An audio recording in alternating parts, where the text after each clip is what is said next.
Europe 1. Le grand direct des médias, Jean-Marc Morandini. Avec cette question, ce matin, la presse doit-elle tout dire sur les personnalités ? C'est la question qu'on a décidé de se poser ce matin avec deux magazines qui sortent aujourd'hui en kiosque et qui parlent de l'argent, du patrimoine des personnalités. Il y a tout d'abord le magazine Challenge qui publie la liste des chanteurs les mieux payés de 2013. On en parlait tout à l'heure. Et puis il y a le magazine Capital également qui publie un article de 4 pages sur le système Ruquier. On aura l'occasion d'y revenir dans un instant. Avec nous, pour en parler, Jean-François Arnaud, bonjour. Bonjour, vous Jean-Marc. êtes journaliste à Challenge, c'est vous qui avez signé l'enquête sur les chanteurs dont moi. on a parlé en début d'émission. Et puis avec nous également Patrick Evenot, bonjour. Bonjour. Merci également d'être là, historien de la presse qui s'intéresse depuis quelque temps à cette transparence dans les médias. Et dans un instant, on appellera le rédacteur en chef de Capital qui a signé l'enquête sur Laurent Ruquier. Auparavant, un mot, Patrick Evenot, vous qui êtes historien de la presse, est-ce que c'est nouveau ce goût pour la presse de révéler l'argent, le patrimoine de toutes les stars ? Oui, ça commence depuis quelques années à monter. Ça a été d'abord les politiques qui ont été concernés sur le financement des partis politiques et après ça sur leur vie privée. Et sur les stars, on avait la vie privée depuis fort longtemps puisque ça intéressait tous les people. Mais maintenant, c'est l'argent.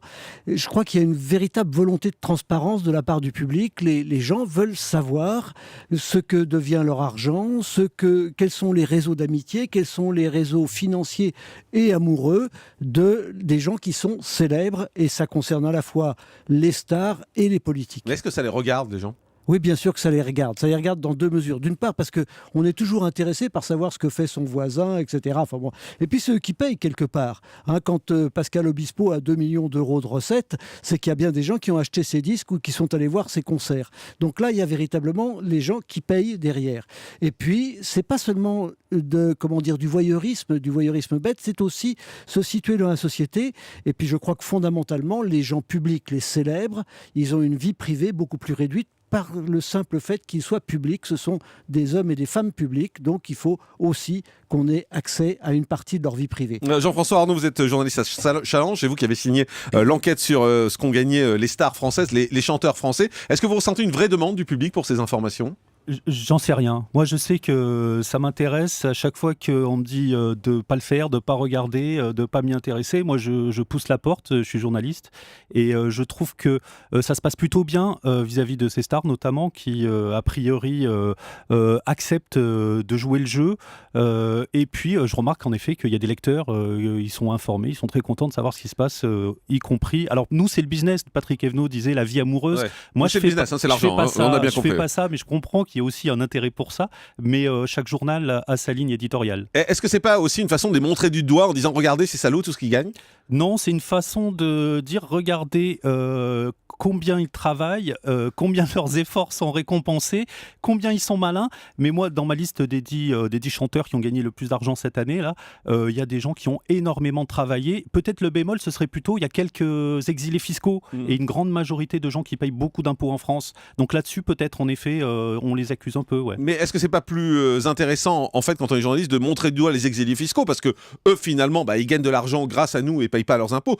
À la limite, les autres, ils gagnent beaucoup d'argent, ils payent leurs impôts et c'est normal. Oui, c'est bien normal de dire qu'un tel sont partis. Ouais. Mais attention, c'est plus compliqué. Là Qui aussi. a parmi les exilés fiscaux, par exemple, dans votre liste ? Là, nous avons Johnny, nous avons Florent, Florent Pagny. Florent Pagny. Ouais. Mais attention, chaque fois qu'ils font quelque chose en France, il y a un système, notamment pour les spectacles, un système de prélèvement à la source. Comme si Bruce Springsteen venait chanter à Paris, le fisc récupère une partie de la recette, se rembourse à la fin de l'année.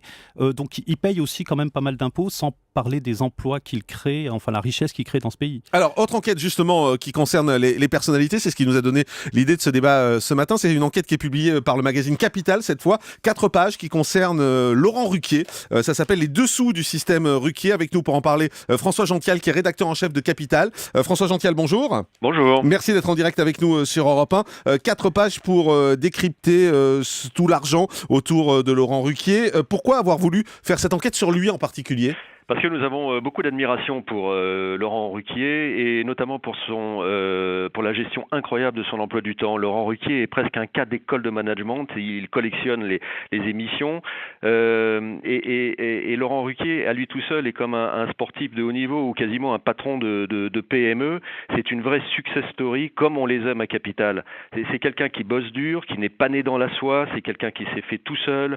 Ruquier, c'est aussi l'ado du Havre qui ne s'aimait pas trop, qui a dû surmonter beaucoup d'obstacles obstacles pour y arriver.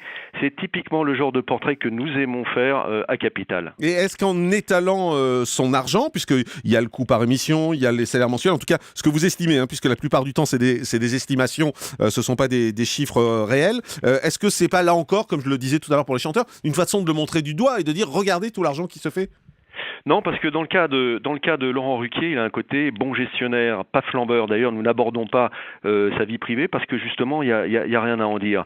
Et puis Capital ne va pas sur ce terrain-là. Et ce qui nous intéresse beaucoup chez Ruquier, c'est en effet que c'est quelqu'un qui bosse énormément, qui dort 4 heures par jour, qui ne fait pas la une des magazines People. Donc, il est vraiment, je dirais, dans le business, comme nous décrivons très souvent à Capital. Et le fait qu'il ait en effet pas mal de biens immobiliers, mais des biens immobiliers assez classiques, rien à voir avec des stars qui sont à Saint-Trope, à Bonifacio ou à Saint-Martin, c'est révélateur aussi du personnage. Et c'est pourquoi nous avons pensé intéressant de le décrire. Moi, je dois avouer que c'est la partie qui m'a surpris dans cette enquête, c'est son parc immobilier en France. On a quasiment l'impression là d'être dans une enquête de police et de montrer du doigt tous ces biens. On donne quasiment ses adresses. Hein. Voilà, je vais pas les donner à l'antenne justement, mais on donne quasiment ses adresses. Je trouve que c'est un peu surprenant quand même, non? Non. Surtout qu'il y a des erreurs en plus. Vous parlez de son loft à Biarritz qu'il a plus depuis 5 ans.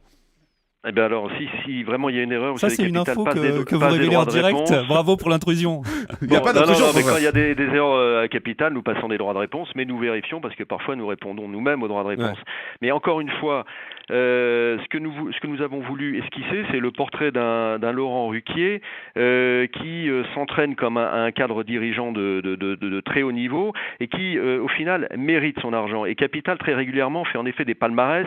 Par exemple, non, mais ça, je suis d'accord. Moi, je vous parlais du parc immobilier en particulier. Je trouve ça choquant d'aller révéler les maisons, les apparts, si c'est vrai. Non, mais on donne pas d'adresse.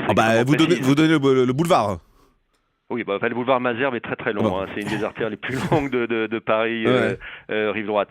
Mais vous remarquerez que Laurent Ruquier n'a pas de maison à Saint-Martin, à Bonifacio, etc. Donc ça dessine quand même le portrait de quelqu'un qui a une gestion assez sage, comme l'écrasante majorité de Français. Je dis pas que les Français ont autant de biens immobiliers, mais c'est des choix qui sont assez proches de ceux de nos lecteurs. Et c'est ça qui nous a semblé intéressant. Merci. Et en tout cas, très très différent de la majorité des stars des stars de l'audiovisuel. Merci François Gential, rédacteur en chef à Capital. Patrick Evenot, ça quand même aller révéler à la fois les salaires, à la fois les propriétés sur un animateur télé, c'est quand même assez nouveau. Les salaires, ça me choque pas. Non, moi non plus. Les adresses, c'est plus embêtant. Ils auraient pu mettre dans le 8e arrondissement où ça aurait été plus simple. Mais est-ce que vous croyez qu'on doit savoir quand même quels sont les appartements que possède un animateur télé? Ça paraît étonnant quand même. Je crois vraiment que c'est pas quels sont les appartements, c'est simplement que voir un peu le train de vie. Qu'est-ce que ça peut nous faire? C'est pas montrer du doigt. Encore une fois, là, plusieurs fois tu as employé l'expression montrer du doigt. C'est simplement montrer sur la place publique que les gens qui travaillent beaucoup peuvent réussir dans la vie. C'est aussi faire quand même quelque chose de positif. Hein. Laurent Ruquier, il travaille énormément. Il a un salaire de patron finalement. Si on fait le total de tous ces trucs, il doit avoir aux alentours de 2 millions d'euros par an. Hein. Donc c'est beaucoup pour évidemment les gens comme vous et moi qui gagnons un peu d'argent, mais c'est moins qu'un patron du CAC 40. Donc faut pas s'affoler et il travaille beaucoup plus. Non, d'accord. Mais Jean-François Arnaud, par exemple, est-ce que vous livreriez les propriétés de chaque star dans Challenge? Ça peut nous arriver. Je ne sais pas si on l'aurait fait sur Laurent Ruquier, parce qu'on se pose la question à chaque fois. On a des problèmes de conscience en permanence. Récemment, un grand patron voulait absolument pas que j'évoque son divorce. Ça me paraissait important parce que ça lui a coûté un maximum. Il a vendu des stock options, donc c'était du business. Il peut nous arriver, mais par exemple, on sait qu'il ne faut pas mettre la photo, il ne faut pas évidemment donner l'adresse. On a une éthique et on fait très très très attention.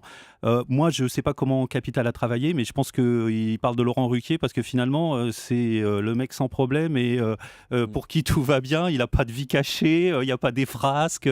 On ne fera pas forcément cette enquête sur d'autres grands noms de la télévision. Mais quand on parle du salaire des autres, est-ce qu'il ne faut pas être prêt à donner le sien? Vous gagnez combien, vous, à Challenge?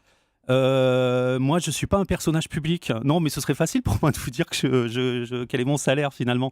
Mais si je suis dans cette éthique, dans cette politique éditoriale, le salaire d'un journaliste de challenge n'a aucun intérêt. Le journaliste de challenge lui-même n'a aucun intérêt.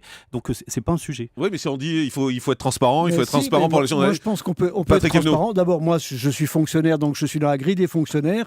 Je suis professeur à la Sorbonne, première classe, dernier échelon. Je gagne 4072 € par mois net. Donc c'est précis. Voilà, c'est précis. C'est exactement ce que je viens de toucher la veille, là. Bon, combien tu gagnes, Jean-Marc ?